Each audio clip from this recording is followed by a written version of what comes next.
so many people talking about the 10-minute drill. I can't even. I like it. It's hard for me to even process it all as I walk through the streets of Jacksonville. Welcome back on a Wednesday. It's an All-American Roll-Off and Recycling Wednesday, and this is the 10-minute drill. Hump day. By the way, at the end of the 10-minute drill, I will take caller number 4 at the end. Okay. And we'll have a nice prize pack for you. But first, without further ado, gentlemen. All right, Dan, I got a bunch on my mind here. I did some studying on the Cowboys yesterday, and they look an awful lot to me like the Tennessee Titans, but with some serious chemistry issues. For the first time, Jerry Jones is coming down on his head coach, and the Cowboys are circling the wagons. This is must-win for them this week, and I think that must-win designation goes beyond what it means for this season. Yeah, 8 years. Jason Garrett's been 2-3 6 times, so they're getting a little. That's getting a little old in the Big D, and we do mean Dallas. But I find it interesting that Jerry Jones points criticism at the coach and says we don't have a number one receiver. You don't have a number one receiver because the GM hasn't gotten you a number one receiver. The GM has missed out on a lot of talent the last few years. The GM is responsible for putting the players on the field, and that GM is you. So Jerry. Point the blame at yourself. Great businessman, not a great football guy, yet he is a Pro Football Hall of Famer. I will say this. Yes.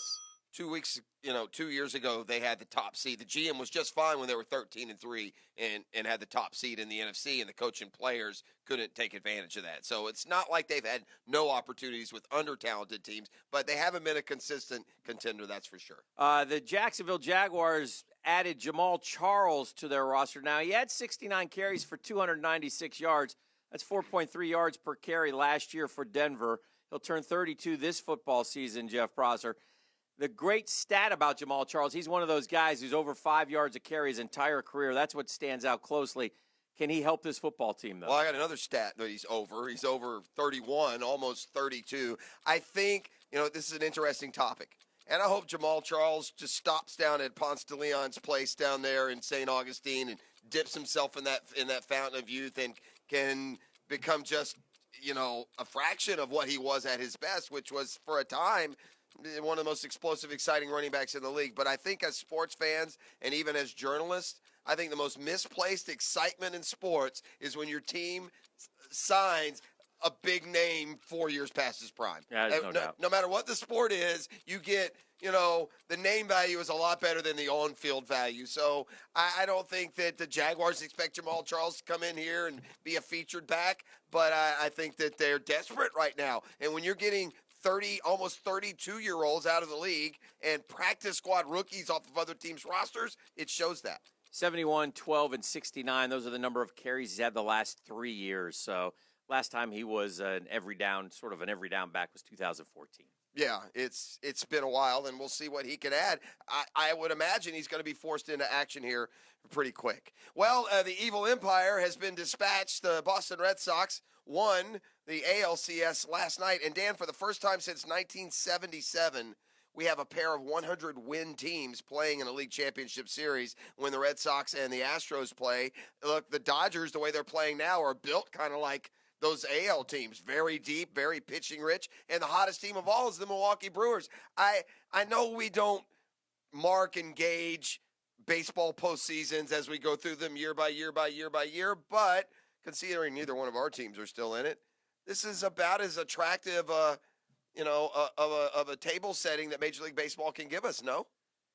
It is if you're a baseball fan. If you're not, you don't get excited about even the Houston Astros, despite the fact that they won a season ago, or the Milwaukee Brewers. You're praying, Major League Baseball is praying for a Dodgers-Red Sox World Series. I will go against both of those teams and hope it's the Brewers-Astros.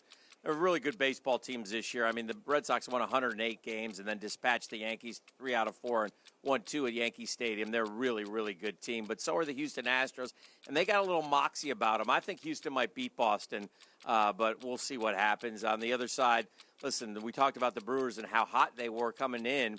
They were 9-1 in their last 10 regular season games, and then they haven't lost in the postseason yet. So I'm not as sold on the Dodgers as you have. You've been more sold on them all year long. I didn't even think they were going to make the playoffs.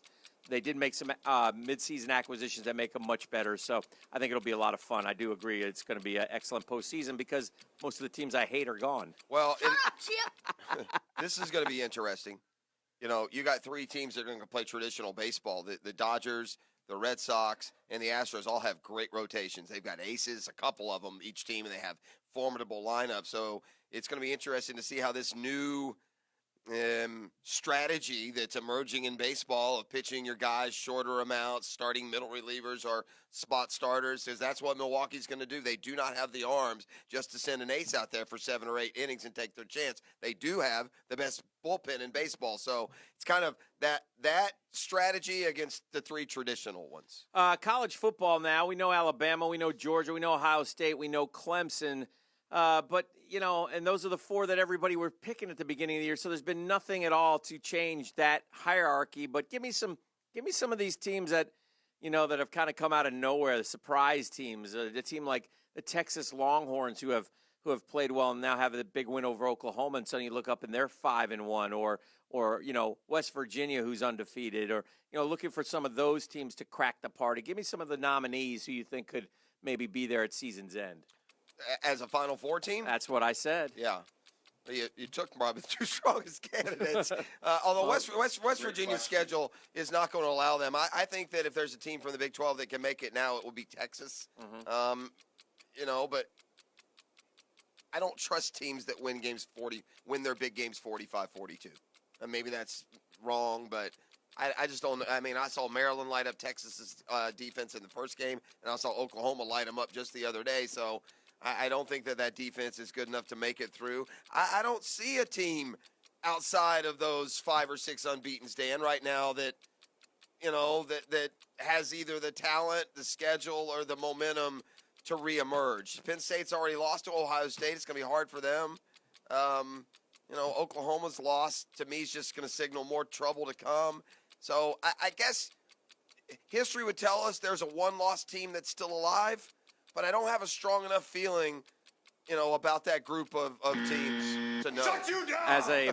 As a follow-up, will there be more than one undefeated team by season's end? I think so. Usually there isn't. Is that right? Well, yeah, you very rarely find undefeateds. I think Alabama and Ohio State are both going to win all their games, and Clemson may as well. That ACC doesn't look real good. Who do you see beating Clemson right now? Okay, well, if that were to occur, and then it would set up with Georgia and Alabama in the SEC championship game. Winner and loser out. Yeah, losers out. If Notre Dame's undefeated, sure. Okay. And that's sorry. No, that's fine. I mean, here's why that reasoning to me makes more sense than even normal. I mean, if you get into the 4 and you're Georgia, it's to have the opportunity to beat Alabama, where you just had that opportunity. Because if Alabama gets knocked out, they should be out too. I would say the same thing for them. That was a follow-up. But wouldn't it make you mad because Notre Dame doesn't have to play a conference championship, and the only reason you're not going is because you had to play a conference championship? No. I mean, if I'm a Georgia fan, it might make me mad, but as a neutral... Because it's not fair, basically. Well, it's not even. You kind of know what's at stake, though, going in. That's why the Big 12 was forced to have a conference championship because they kept getting left out. Mm-hmm. Well, if Notre Dame goes undefeated with their schedule, they're getting in. And I'm not disagreeing with you. It's just I think they should be in. I think if you're Georgia, so you also get a lot of benefits of playing in the SEC. Talk to me on signing day. You know, let me know how much harder it is to recruit at Notre Dame than it is at Georgia. Notre Dame has played a good schedule. It's unfortunate for Notre Dame that FSU's in the tank because that would have been a nice game at the end of the year to give them a little juice. Mm-hmm. Now, if FSU was good, it could have also been a losable game. But I do kind of chuckle at the experts who tell me Notre Dame's played a tough schedule. No, they haven't. They haven't. They played number 14 Michigan. Stanford year in year out is the most. Well, Michigan hasn't lost since. When they play, it's kind of when they play them too. Stanford was good when they played. Notre Dame beat Vandy by 5, Dan. I can't get past that. Yeah, Vandy's terrible. Oh yeah, Vandy Georgia just beat the hell out of them. Well, so I wonder if there's some. They made a quarterback change too since then. Their quarterback was not very good. The Wimbush kid was really struggling. Look, the other side of that too is Georgia in playing that conference championship game has an opportunity to do something that there are many years where that conference championship game can get you in. Yeah, it got Georgia in last year, right? So Georgia can't complain. Georgia lost to Auburn at the end of the year, and they would have been out of the. Well, I'll just do if this. they hadn't won I it. remember way back when they introduced the conference championship game in the Southeastern Conference, and everybody was complaining. And in essence, it turned out to be a Yes, huge it helps. boon. Yeah, yes, it helps. so It helps. It was a positive thing. One Anyway, of the most fun games to go to, for sure. yes. As promised, guys, I'll take caller number 4 at 641-1010. Yeah. And caller number 4 will be our lucky 10-minute drill prize pack winner. They'll get a floral arrangement from Kuhn Flowers, plus a pair of tickets to Anheuser-Busch Oktoberfest coming up on October 12th and 13th. And that's why the 10-minute drill is one of the fastest-growing local radio segments in the entire Southeast. Yeah, not just in morning drive. Wow. Anytime period. Yeah. Back with more after this. I read that today on Dilly radio. dilly. I read that in radio online. It's All-American Roll-Off and Recycling Friday. You're listening to The Drill. That's Wednesday, though.